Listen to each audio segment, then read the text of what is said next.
Еще в марте стартовал наш проект «Погода. Дети». Юные ведущие, пройдя кастинг, по очереди рассказывали о том, что ждет нас в ближайшие дни. Дождь, солнце, ветер или штиль.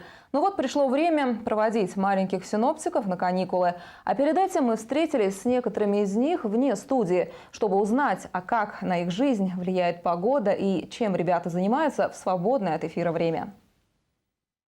Устами младенца глаголит истина. Избитое выражение как никогда подходит к нашей рубрике «Погода. Дети». Ведь так хочется, чтобы прогнозы, данные нам с экранов телевизоров, сбывались. Наши синоптики очень старались быть точными. Если лягушки громко квакают, пора сеять овес. Скоро зазеленеет листва и на деревьях. Если дождик пойдет, то и год будет грибной. А коли небо ясное, придется поле перепахивать. Русичи очень верили в целебную силу природы, а она им отвечала взаимностью. И пусть в большинстве своем мы не верим прогнозам, а как и все смотрим в окно, прежде чем выйти на улицу, как и наши ведущие прогнозы погоды. Доверяй сам себе, но проверяй. Солнечные деньки пришли, и ребята стали больше времени проводить на свежем воздухе. Наша хрупкая Аня, к примеру, любит покрутить педаль велосипеда. Говорит, что верит своим прогнозам погоды и обращает внимание на то, что накануне обещала телезрителям – солнце или дождь. Рассказываю, что погода будет теплой, то я, конечно же, жду, чтобы выйти погулять, поиграть с друзьями, побегать. Но если будет дождливая погода, придется сидеть дома.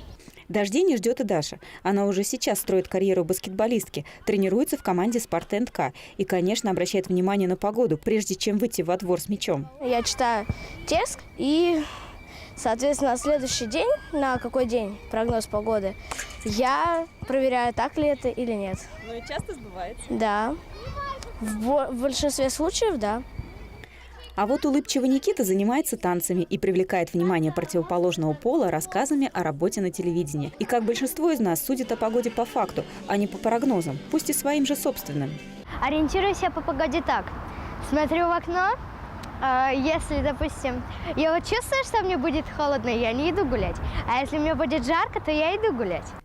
Гулять идет и еще один наш маленький синоптик Леонид. Он не прочь прокатиться на роликах в парке и, конечно, в хорошую погоду. Теперь, после почти трехмесячной работы на телевидении, Леня знает народные приметы и очень хочет быть точным синоптиком. Если после Дня Николы пойдет дождь, тогда и все лето будет дождливым.